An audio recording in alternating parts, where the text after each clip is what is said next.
Welcome to the Consequential Actions podcast, where we aim to learn how history impacts current events and affects our lives today through the lens of politics, the economy, technology, and business trends.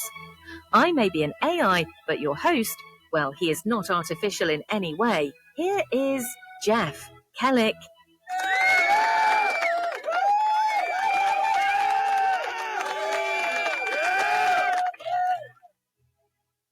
Accordingly, I have directed the Secretary of the Treasury to take the action necessary to defend the dollar against the speculators.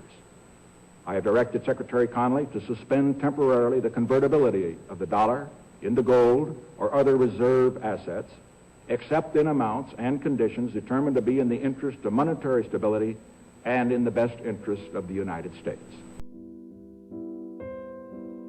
On the evening of August 15th, 1971, President Richard Nixon addressed the nation from the Oval Office. It was a Sunday. It was chosen deliberately to ensure the markets would be closed when this announcement was made. Nixon spoke for 15 minutes about inflation, unemployment, and international speculation against the dollar. Buried in the middle of his address was a single sentence that would reshape the global economy. I have directed Secretary Connally to suspend temporarily the convertibility of the dollar into gold. Temporarily.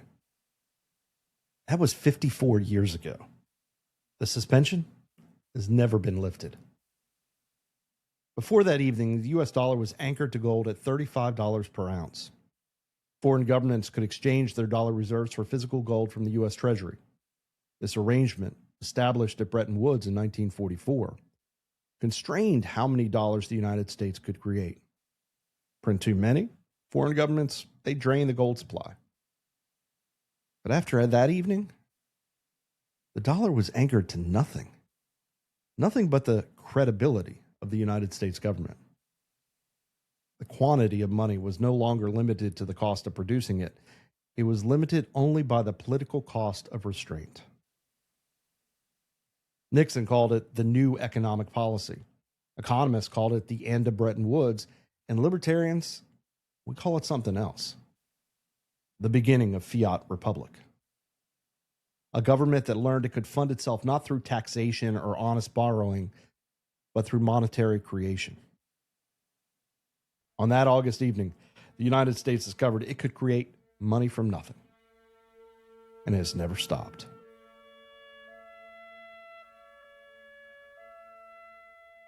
I am Jeff Kellick, and this is the Consequential Actions Podcast. This is episode 3 of the series, The New Leviathan, from 9/11 to COVID and the Return of Emergency Power. Today's episode, Monetary Alchemy, the Federal Reserve and the Age of Perpetual Crisis.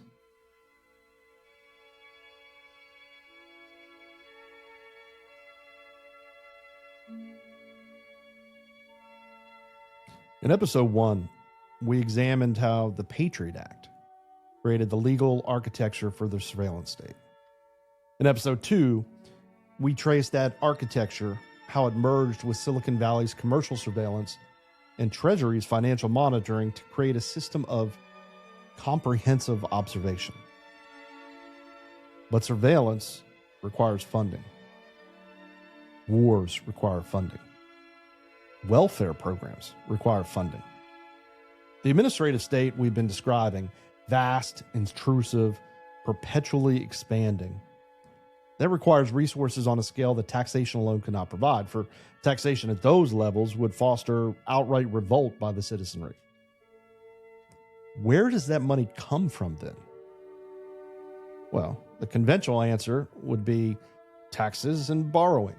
The government collects revenue from the citizens, and when that's insufficient, it borrows the difference by selling treasury bonds. But that answer is incomplete. It describes what we would say the visible economy, the flows that appear in budget documents and congressional appropriations. It does not describe the invisible economy, the money that is created, not collected, the liquidity that appears as if by alchemy, conjured into existence by keystrokes at the Federal Reserve. this episode, this very important episode, this tells the story of that alchemy. We'll trace how the Federal Reserve started from its secret origins beginning around 1910 through its transformation into the primary engine of national policy. We'll examine how fiat money, which is currency backed by nothing but government decree, how that enables both the welfare state and the warfare state, funding obligations that honest taxation could never sustain. And we'll ask the question that Austrian economists have been asking for more than a century. What actually happens to a republic that funds itself by printing its own currency?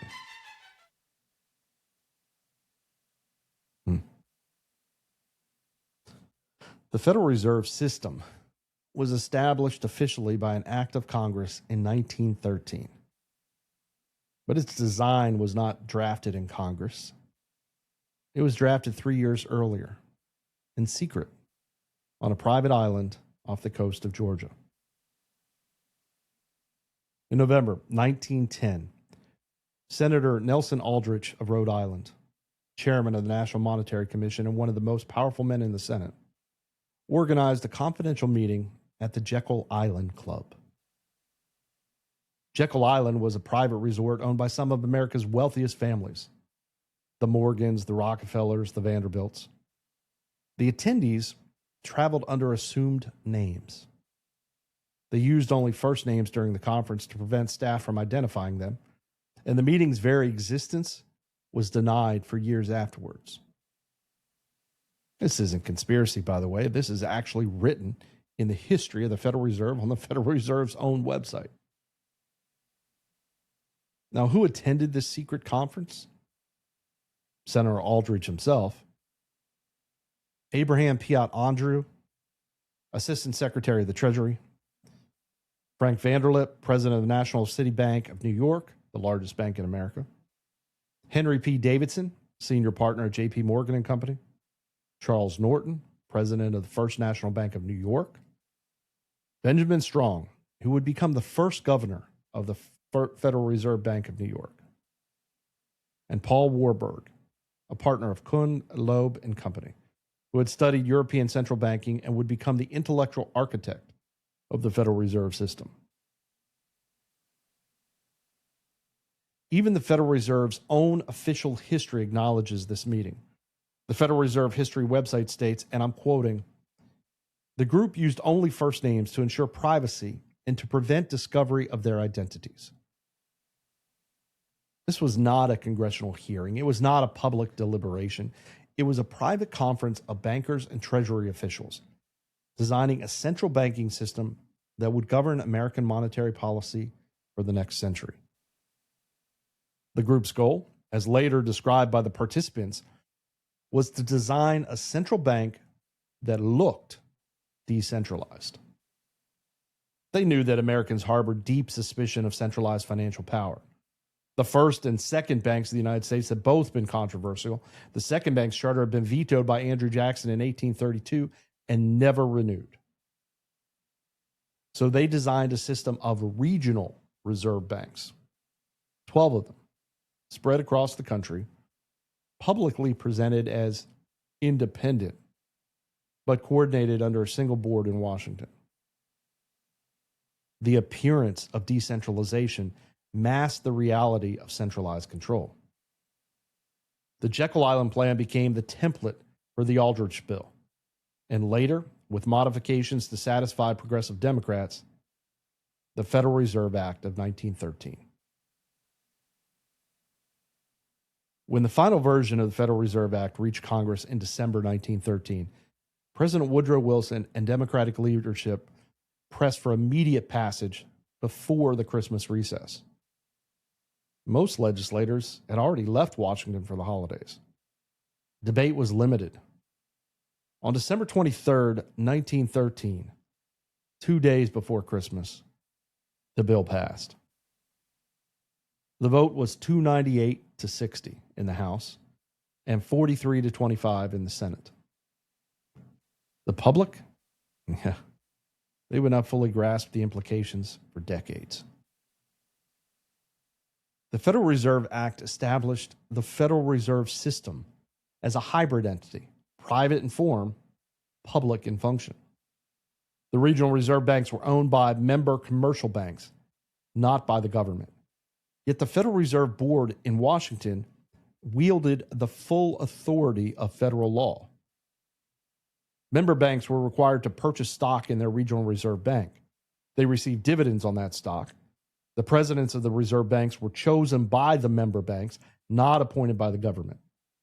And yet, the Federal Reserve set interest rates, controlled the money supply, and served as the lender of last resort to the entire banking system. It was, as Senator Robert Owen, one of the bill's sponsors, later acknowledged, technically private, but functionally governmental.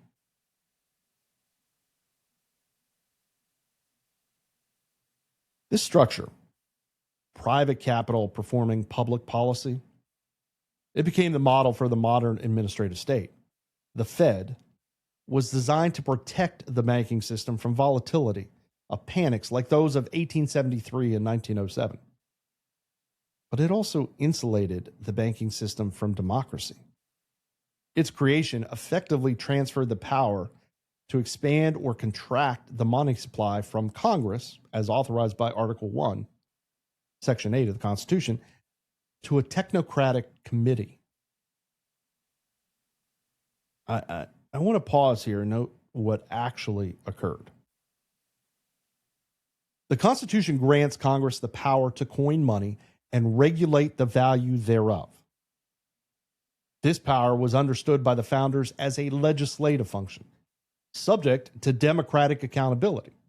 You do it wrong, you'd be voted out, right? The Federal Reserve Act delegated that power to an independent agency.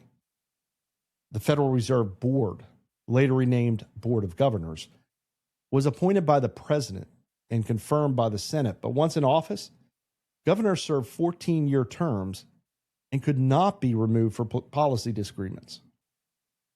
The Fed was designed to be insulated from political pressure. I mean, from a libertarian perspective, this represents constitutional transformation as significant as anything that has occurred during the New Deal. The power to create money, to determine the value of every dollar in every pocket, was removed from democratic control and placed in the hands of unelected experts. By the 1980s, the Federal Reserve had evolved from the lender of last resort into the primary instrument of national economic policy. Interest rates replaced legislation as the main tool of governance. By adjusting liquidity, the Fed could stimulate or restrain entire sectors of the economy, housing, manufacturing, finance, without nary a vote in Congress. The Constitution's power of the purse had quietly become a power of the printing press.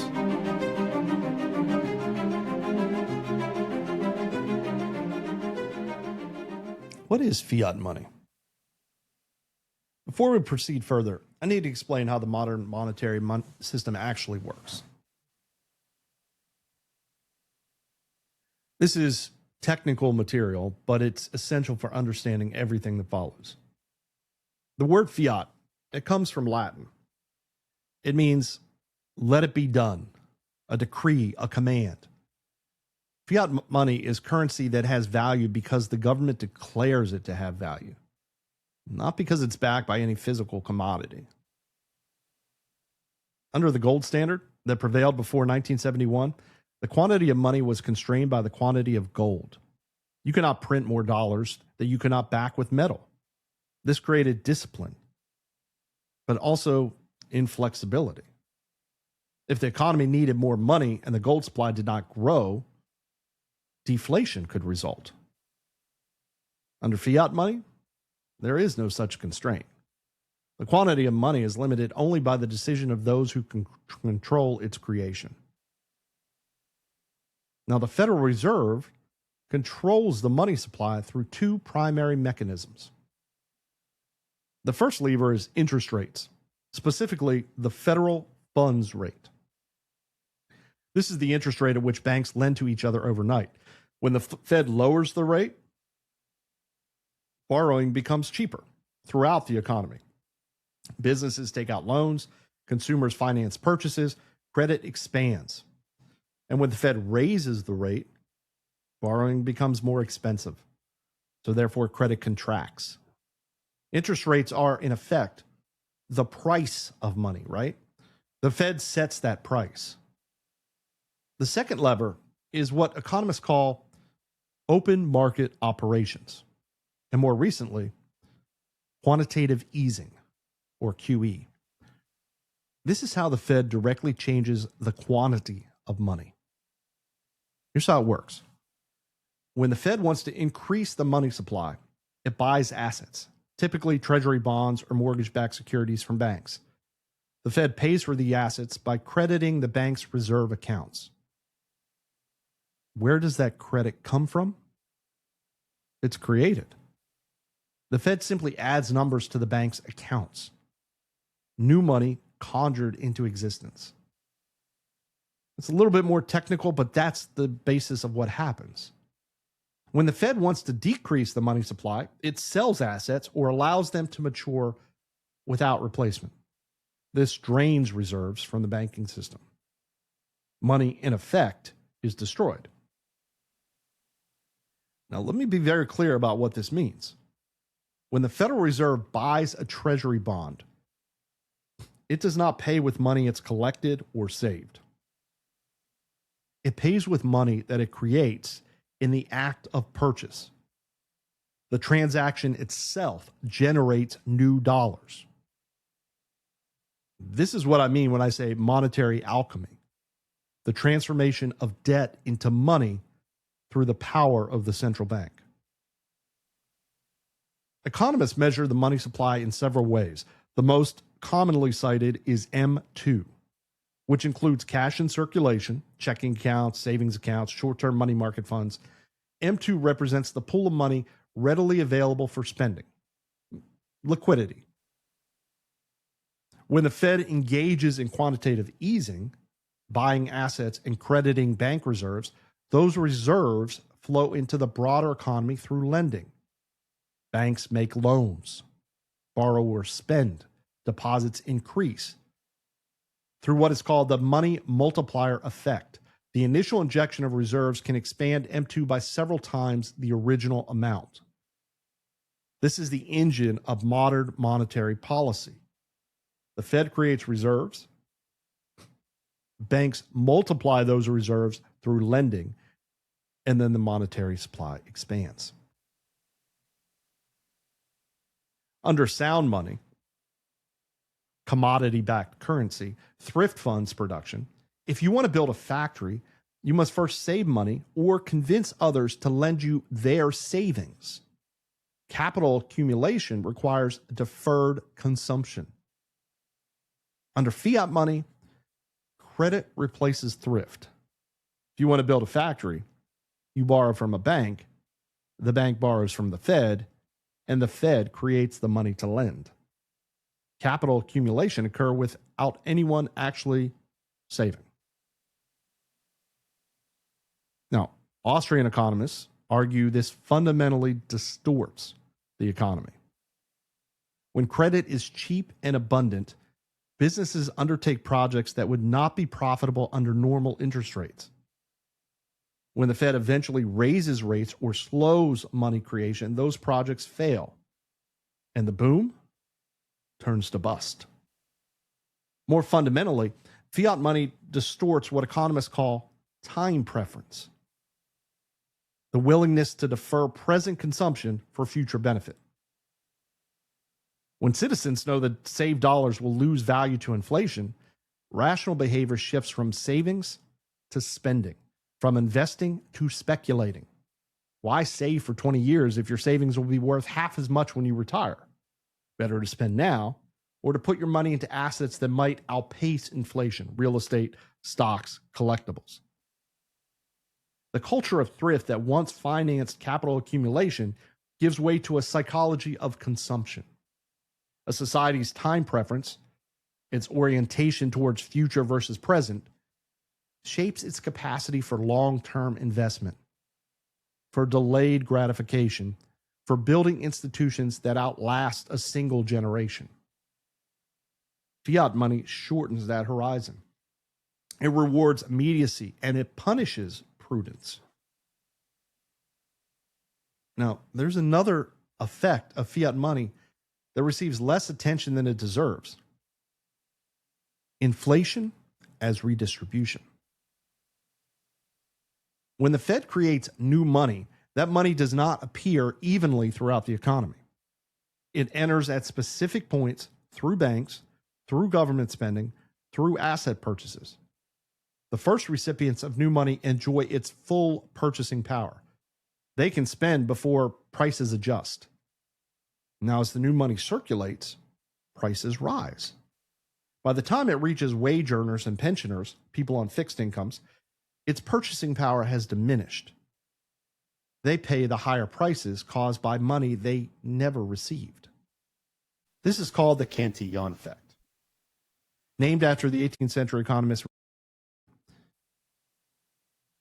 Inflation transfers wealth from those who receive the money last to those who receive it first, from savers to borrowers, from workers to owners, from the periphery to the center of the financial system.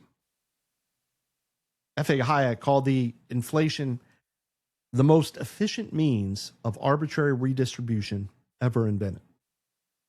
It's a tax that requires no legislation, no vote, no public debate. It operates silently through the banking system, redistributing wealth from those who save to those who spend first. Let me restate that again. The money enters the monetary supply through banks, through these points of these first loans. Inflation hasn't taken effect yet because the effects of the purchasing and the buying, the supply of money outpacing the demand, has not yet reflected into the market. So those loans, that utilization of that credit first, has the full power of that money. Again, it has not been devalued yet. But by the time that reaches the broader economy, now inflation has taken effect. It's why you see prices going up and the wages for the normal workers coming afterwards. Everybody that just lived through the COVID pandemic saw this happen in real time, which makes it much easier to understand. The prices for eggs, milk, gasoline, etc., all went up and up, and your wages from your employers, you didn't see those cost of living adjustments, those inflationary raises did not take effect until afterwards, and not even to the full effect. So you can say, well, inflation, everybody will get, things will cost more, but you'll earn more too. No, it doesn't happen at the same time. And that's what we're talking about, the transfer, the redistribution of wealth, again, through no vote. Nobody votes for inflation. It happens as a result of the money supply expanding. So it's something to really consider how not only hidden inflation is, but the purposeful effects of inflation. The normal consumer, the normal voter, the normal person, none of them advocate for inflation. And therefore, the normal politician that's trying to get their votes will not advocate for it either. Yet the normal person, the normal citizen, certainly want the effects of what inflation does for spending, as do the politicians. So therefore, the Federal Reserve is the bad guy, and the bad guy cannot be changed. The bad guy is on 14-year terms. The bad guy is rarely understood by the general public. The bad guy is the fourth branch of government.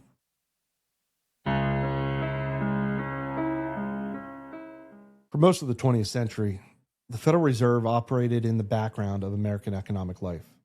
It adjusted interest rates, it managed inflation, it served as the lender of last resort during banking panics, but it was not a dominant force in economic policy. That changed in 2008. The global financial crisis of 2008 began in the U.S. housing market. Years of low interest rate, loose lending standards, and financial engineering had created a bubble in real estate prices. When that bubble burst, it triggered a cascade of failures across the financial system. Lehman Brothers. That collapsed in September 2008. It was the largest bankruptcy in American history. Credit markets froze. Banks refused to lend to each other, and the entire financial system appeared on the verge of collapse. The Federal Reserve responded with measures unprecedented in its history. First, it cut rates to near zero and kept them there for 7 years. Second, it began a program of asset purchases that would come to be called quantitative easing. The Fed bought treasury bonds, mortgage-backed securities, and other assets from banks, flooding the financial system with liquidity. Between 2008 and 2014, the Federal Reserve's balance sheet expanded from approximately $870 billion to $4.5 trillion. I didn't misspeak. The Fed's holdings grew more than fivefold in 6 years. Where did that money come from? It was created. Every asset purchase represented new dollars entering the financial system. The 2008 crisis also institutionalized a doctrine that would shape everything that followed. You know it. Too big to fail. The theory was this: certain financial institutions had become so large and so interconnected that their failure would bring down the entire system. Therefore, they could not be allowed to fail. Government would always rescue them. Consider this, what this means from an incentive standpoint. You know that you'll be rescued when your bets go wrong. Therefore, you have every reason to take larger bets. In our everyday life, we calculate risk versus reward. Well, we go for the reward. We balance that against what that risk will be. If we know we're too large, that the risk itself is then mitigated by the government, we just keep chasing the reward, regardless of how normally risky it would be. Profits are private, but the losses become socialized. The technical term for this is moral hazard, the distortion of incentives that occurs when someone does not bear the full consequence of their action. Too big to fail institutionalized moral hazard at the core of the financial system. Banks, corporations, and eventually governments learned that risk would have to be absorbed by the central bank. Losses would be monetized. The Fed would always provide liquidity when needed. Peter Schiff, economist and commentator, warned at the time, you cannot print your way to prosperity any more than you can drink your way to sobriety. The Fed was treating debt addiction with more debt. The immediate crisis passed, but the underlying dependency deepened. After 2008, the Federal Reserve's role expanded beyond finance into something broader. Low interest rates became the silent engine of fiscal policy. When governments run deficits, spending more than it collects in taxes, it must borrow the difference. Borrowing requires buyers for treasury bonds. And the Federal Reserve, it became the buyer of last resort. Through quantitative easing, the Fed purchased trillions of dollars in government debt. This accomplished two things simultaneously. It kept interest rates low, making deficit spending painless in the short term. And it effectively monetized the debt, converting government borrowing into money creation. By the 2010s, intervention was no longer exceptional, it was continuous. When Congress gridlocked over fiscal policy, the Fed acted. When budgets failed, the Fed financed. The explicit policy instruments of government, taxation and appropriation, gave way to implicit financing through the central bank. Ron Paul, who spent decades warning about the Federal Reserve, wrote in End the Fed, when government can create money out of thin air, it no longer needs to tax or borrow honestly. Inflation is the most insidious tax of all. The founders designed a separation of powers. They placed the power of the purse in Congress, the branch closest to the people, because they understood that the power to tax and spend was the power to govern. Whoever controls the money supply controls the state. The Federal Reserve, it represents a separation of a different kind, a separation of visibility. Elected officials debate budgets and taxes in public view, but unelected technocrats create money in technical obscurity. The spending is visible, the financing invisible. In March 2020, the COVID-19 pandemic shut down economies worldwide. Unemployment spiked, businesses closed. Tax revenues collapsed. The federal government responded with the largest financial intervention in American history, the CARES Act, and its subsequent relief legislation, all combined to authorize more than $6 trillion across two presidential terms, Donald Trump's first term and Joe Biden's term. $6 trillion in combined spending, loans, and money guarantees. Congress didn't have that money. That was all deficit spending. So where did that money come from? Yeah, the Federal Reserve. Within weeks of the pandemic's onset, the Fed launched what analysts call QE infinity. Not round by round of quantitative easing, but infinite quantitative easing. An open-ended commitment to the purchase of government and corporate debt without limit.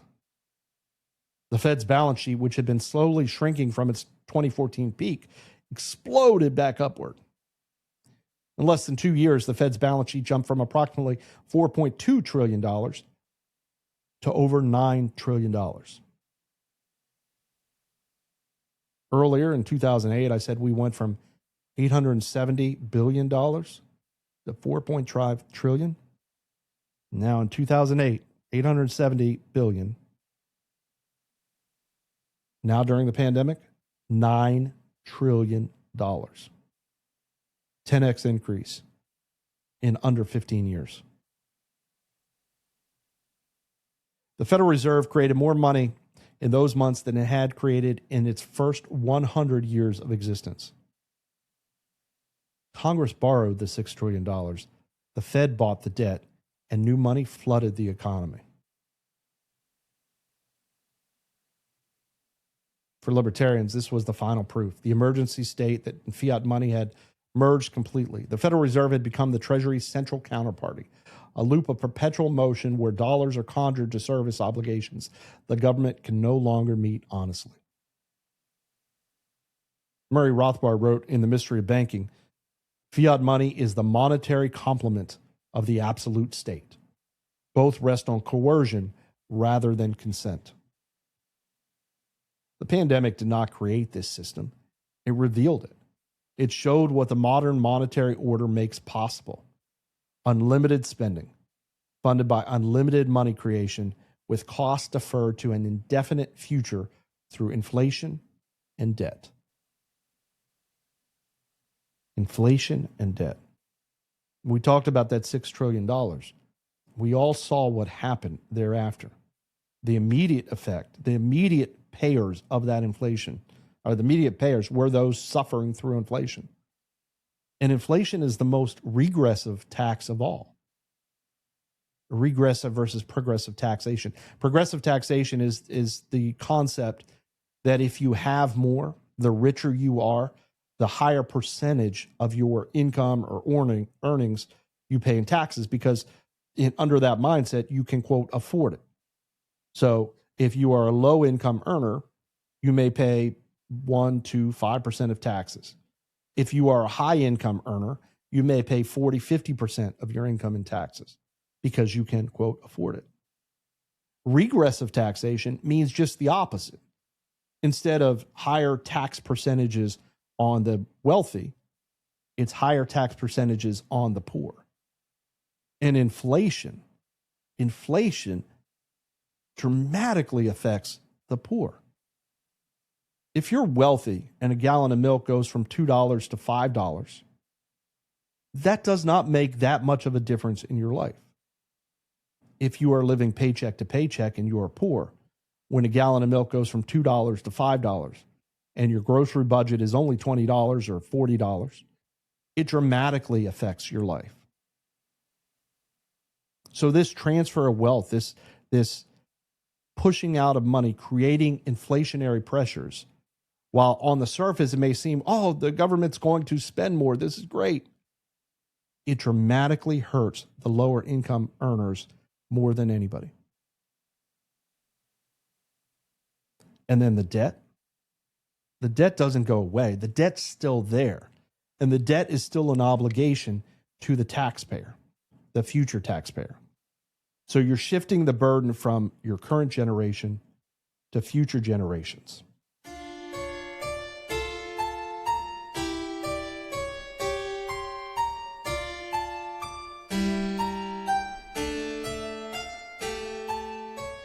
Now, as with previous episodes, intellectual honesty requires me that I present the strongest case for the opposing view. Many serious economists, probably the majority of the profession, defend the post-1971 monetary system and the Federal Reserve's crisis interventions. So here's the mainstream monetary defense, presented as fairly as I can state it. First, mainstream economists argue that the gold standard was not the paradise that some libertarians present it as. Bretton Woods countries could not respond to economic shocks independently. When one country experienced recession, it could not expand its monetary supply without risking gold outflows. The Great Depression's severity, monetarists argue, resulted partly from the Federal Reserve's failure to expand the money supply when deflation took hold. A rigid commodity standard amplified the boom-bust cycles rather than smoothing them, per this thought process. Second, fiat money allows what economists call counter-cyclical policy, expanding liquidity during recessions and contracting during booms. The 2008 financial crisis, mainstream economists contend, would have become another Great Depression without aggressive Fed intervention. Quantitative easing prevented deflationary spirals, stabilized financial markets, and enabled recovery. The alternative, allowing major banks to fail, allowing credit markets to freeze, would have caused suffering far exceeding any cost of intervention. Third, and this is important, the decade from 2010 to 2020 saw historically low consumer price inflation, CPI, despite massive quantitative easing. This challenges the Austrian prediction of inevitable currency debasement. The Fed expanded its balance sheet from under $1 trillion to over $4 trillion, yet inflation remained below the Fed's 2% target for most of that period. Something in the Austrian model, mainstream economists argue, must be incomplete. Fourth, on wage stagnation, non-Austrian economists emphasize factors beyond monetary policy: globalization, technology, the decline of manufacturing, education and skills premiums. Real compensation, when including health benefits and retirement contributions, has grown more than nominal wages suggest. The story is more complex than inflation erodes purchasing power. And then fifth, the Fed's dual mandate, price stability and full employment, serves modern economies better than rigid commodity standards that amplified unemployment during downturns. Democratic societies, mainstream economists argue, should not accept mass joblessness to preserve monetary purity. That is the strongest case I can make for the mainstream monetary position. Now, libertarians and Austrian economists offer several responses to this defense. First, they argue, the apparent stability was achieved not through sound policy, but through debt accumulation, asset bubbles, and moral hazard. Problems deferred, not solved. Low consumer price inflation masked asset price inflation that enriched owners of stocks and real estate while workers' wages stagnated. The CPI may have been stable, but housing prices, stock prices, and education costs rose faster than incomes. The inflation was real, it simply appeared in different metrics. Second, they note that the system survives crashes only by creating conditions for larger future crises. Each intervention requires a larger intervention next time. The 2008 response, unprecedented at the time, was dwarfed by the 2020 response. What happens in the next crisis? How large must that intervention be? And is there a limit? Third, they argue that low interest rates, maintained for over a decade, distorted capital allocation throughout the economy. Businesses that should have failed were kept alive by cheap credit, zombie businesses. Investments that would have been unprofitable under normal rates appeared viable under this artificial stimulus. The apparent stability masked an accumulation of malinvestment that will eventually require correction. And fourth, they observe that the costs of intervention are not equally distributed. Asset owners benefited from rising stock and real estate prices. Workers and savers paid through stagnant wages and diminished purchasing power. Quantitative easing was, in effect, a wealth transfer from Main Street to Wall Street, from those who work for wages to those who own assets. Fifth, and perhaps most fundamentally, they argue that the issue is not merely economical, but ethical. Murray Rothbard put it this way: honest money means honest government. A government that can create money from nothing need never face the discipline of taxation. It need never explain to citizens what their obligations actually cost. It can promise everything and defer the bill indefinitely until the bill finally comes due. Ron Paul wrote in The Case for Gold, "The issue is not just economics, but ethics. Honest money means honest government." The libertarian critique of fiat money is not fundamentally a technical argument about monetary mechanics.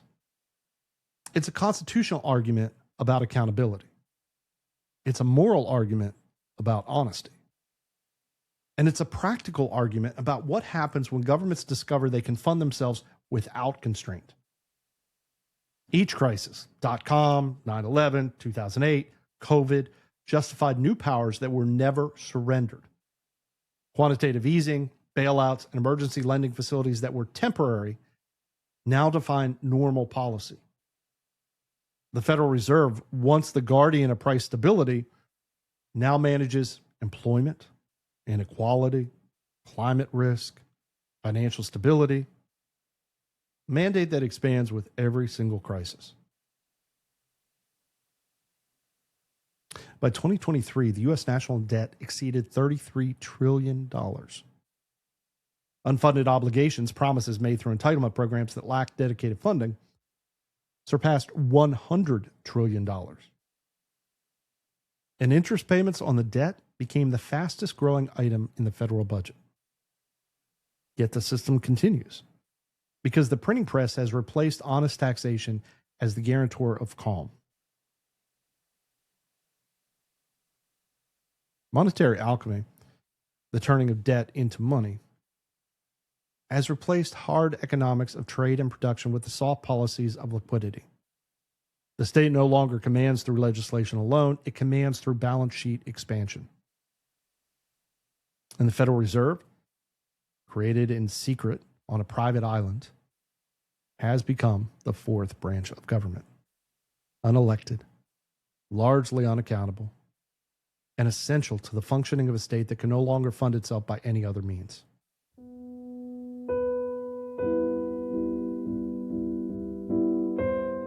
Now, we've covered some difficult material in this episode, so let me draw together the essential threads.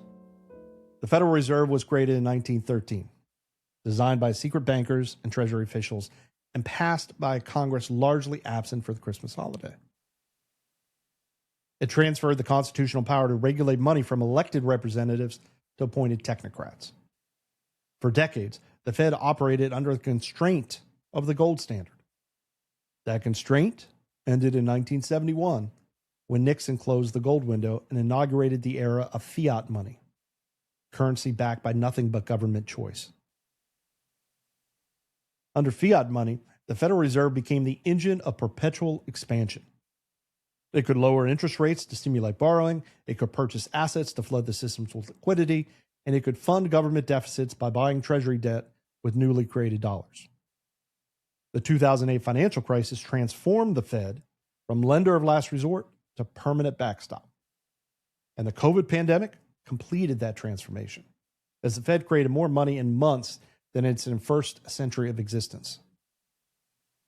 The result is a system that can survive any crisis, except accountability. What began as a tool to smooth economic fluctuations has become the operating system of permanent emergency. The founders feared an overmighty executive.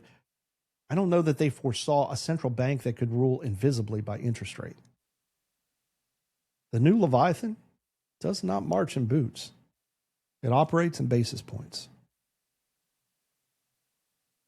Next time, on episode 4, the welfare security fusion, managing citizens instead of governing them.